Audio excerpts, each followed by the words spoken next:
Hai teman-teman, di video kali ini kita akan melanjutkan cerita film yang menegangkan yaitu Squid Game. Kali ini kita akan diperlihatkan pada Gi-hun dan teman-temannya yang masih harus terus berjuang melakukan apapun agar bisa bertahan di dalam permainan yang lebih gila dan mematikan. Sebelum kita menuju alur ceritanya, alangkah baiknya jika teman-teman menekan terlebih dahulu tombol subscribe, like, komen, dan share.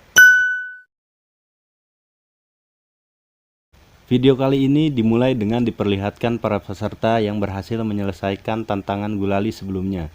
Setelah lelah bermain, para peserta pun diberikan makanan untuk masing-masing orang. Jang Deok dan para anak buahnya merasa tidak puas dengan makanan yang diberikan itu dan memilih untuk mengantri lagi, agar bisa mendapatkan makanan lagi. Tak disangka jumlah makanan itu ternyata sudah disesuaikan dengan jumlah peserta. Jadi karena perbuatan Jang Deok dan anak buahnya, beberapa peserta pun tidak mendapatkan makanan.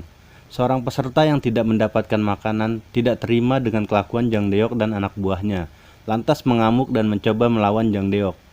Namun sayangnya, ia malah dihajar oleh Jang Deok sampai tewas. Semua peserta yang menonton kejadian itu pun sangat terkejut dan meminta para staf untuk melakukan sesuatu.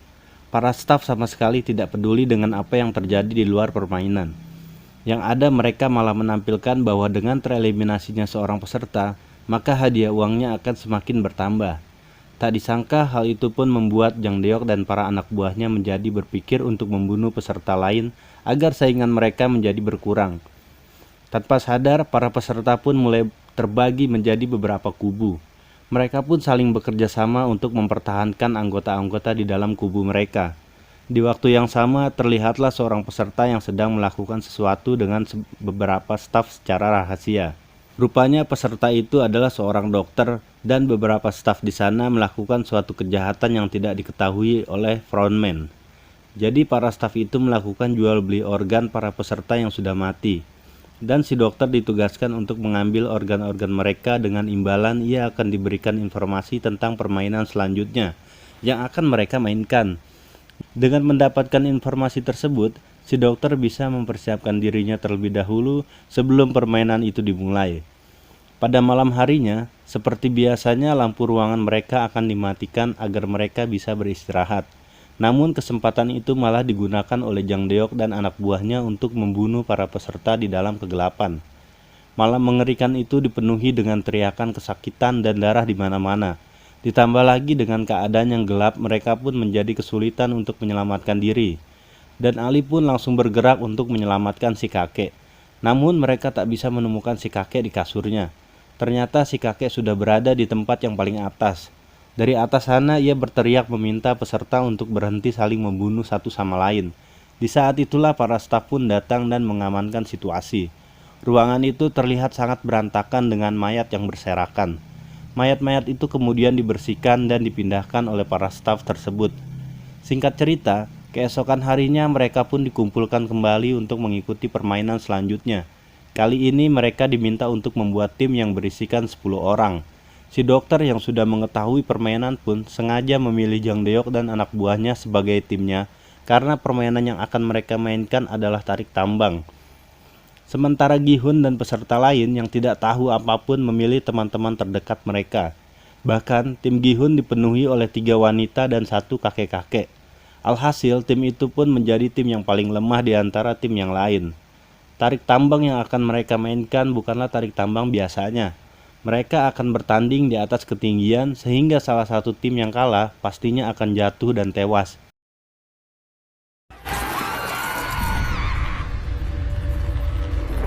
Singkat cerita, tibalah saat tim Gi-hun akan melawan tim lain yang terlihat lebih kuat. Sejak awal, Sang-woo merasa sudah putus asa melihat semua anggota-anggota di timnya. Namun, sebelum permainan dimulai, si kakek memberikan tips dan trik yang dahulu biasanya ia pakai saat bermain tarik tambang. Kini yang mereka perlukan hanyalah kerjasama tim dan saling percaya. Pada awalnya, trik si kakek berhasil mereka lakukan. Namun sayangnya, karena pihak lawan sangatlah kuat, mereka pun tetap saja tak bisa mengalahkannya. Sampai di detik-detik terakhir, Sang-woo pun memimpin para anggota tim untuk melakukan langkah berani. Ia menyuruh mereka semua untuk maju 3 langkah. Hal itu dilakukan agar tim lawan terjatuh. Meskipun pada awalnya mereka sempat ragu, namun pada akhirnya berkat hal itu mereka pun dapat membalikan keadaan dan akhirnya dapat memenangkan permainan tersebut. Di akhir permainan, dari 80 pemain kini tersisalah 40 pemain yang masih bertahan. Setelah permainan usai, seperti biasa si dokter akan dipanggil untuk melakukan operasi pengambilan organ. Saat itu, Junho yang masih menyamar diminta oleh seorang staf untuk ikut melakukan pengiriman organ. Di sanalah Junho melihat apa yang dilakukan oleh si dokter dan para staf itu. Mereka mengambil organ-organ penting dari mayat pemain yang sudah tereliminasi. Organ-organ itu nantinya akan dijual agar mereka bisa mendapatkan uang. Setelah menyelesaikan tugasnya, dokter itu pun meminta imbalannya pada para staf. Namun para staf itu mengaku belum mengetahui apa permainan selanjutnya. Hal itu tentu saja membuat si dokter pun sangat marah. Karena jika malam ini ia tidak mendapatkan info apapun, maka Jang Deok pasti akan langsung membunuhnya. Dengan menggunakan pisau operasinya, ia pun langsung membunuh seorang staf dengan brutal. Setelah itu, ia pun keluar dan kabur dari ruangan labirin tersebut dan dikejar oleh seorang staf. Sampai akhirnya, mereka pun tiba di ruangan permainan sebelumnya. Di sana, staf tersebut mencoba menenangkan si dokter karena ia tak ingin frontman mengetahui rahasia mereka. Namun sayangnya, keributan itu pun langsung diketahui oleh frontman. Tak ingin membuang waktu, ia pun langsung membunuh staf tersebut dan juga si dokter. Sebenarnya, frontman tidak peduli dengan kejahatan yang mereka lakukan di belakangnya. Namun, dalam permainan itu, ia sangat menjunjung tinggi kesetaraan. Ia tak ingin ada peserta yang diperlakukan spesial. Di sana ia percaya bahwa setiap orang berhak mendapatkan kesempatan terakhir untuk mempertahankan hidup mereka dengan adil. Di waktu yang sama, Junho dan seorang staf menyusup lewat pintu rahasia. Keduanya ditugaskan untuk mengirim organ-organ sebelumnya kepada para pembeli. Tak disangka setelah melewati jalan rahasia, staf itu pun menodongkan pisau ke arah Junho. Ternyata ia selama ini sudah curiga pada Junho karena sudah bersikap aneh. Untuk melindungi dirinya, Junho pun mengeluarkan pistolnya. Dengan pistol itu, ia pun membunuh staf itu dan menyusup ke dalam ruangan frontman. Sementara itu, frontman dan para staf pun melihat mayat staf lain yang tertembak peluru di kepalanya. Dan ia pun segera mengerahkan semua anak buahnya untuk mencari penyusup tersebut. Sementara itu, Junho yang menyusup ke dalam ruangan frontman mencoba untuk mencari tahu informasi tentang kakaknya. Dari puluhan berkas-berkas di sana, ia pun menemukan fakta bahwa kakaknya memang pernah menjadi peserta dalam permainan tersebut. Setelah itu, waktu permainan selanjutnya pun tiba. Dalam perjalanan menuju ke ruangan permainan, mereka pun diperlihatkan mayat si dokter dan mayat para staf. Mereka secara resmi meminta maaf sekaligus mengingatkan bahwa hal itu akan terjadi pada mereka jika mereka berbuat curang. Pada permainan kali ini, mereka diminta untuk berpasangan 2 orang. Karena jumlah peserta saat ini 39, itu artinya akan ada 1 orang yang tidak memiliki pasangan. Saat itu tidak ada satupun peserta yang mau berpasangan dengan si kakek. Mereka takut jika di permainan kali ini akan membutuhkan kekuatan. Karena merasa kasihan, Gi-hun pun memutuskan untuk berpasangan dengan si kakek. 저랑 하실래요? Pada akhir pemilihan pasangan, tersisalah wanita nomor 70 yang tidak mendapatkan pasangan. Karena hal itu, ia pun dibawa oleh para staf ke ruangan lainnya. Di ruangan permainan, masing-masing peserta diberikan 1 kantong yang berisi 10 kelereng. Dalam waktu 30 menit, peserta yang mendapatkan 20 kelereng di akhir permainan akan dinyatakan menang. Dan mereka pun langsung kaget. Karena itu artinya mereka harus bersaing melawan pasangan mereka sendiri. Gi-hun yang berpasangan dengan si kakek berusaha menyadarkannya karena saat itu penyakit si kakek sedang kambuh. Sehingga ia pun tidak peduli dengan permainan dan berkeliling di sekitar tempat permainan. Hal itu tentu membuat Gi-hun panik dan terpaksa membentak si kakek. Dengan begitu, si kakek pun sadar dan mau bermain dengannya. Mereka memutuskan untuk bermain tebak-tebakan. Mereka hanya perlu menebak jumlah kelereng di tangan lawan apakah ganjil atau genap. Tak disangka si kakek ternyata berkali-kali menebak dengan benar, yang membuatnya memenangkan banyak kelereng. Hal itu pun membuat Gi-hun semakin panik.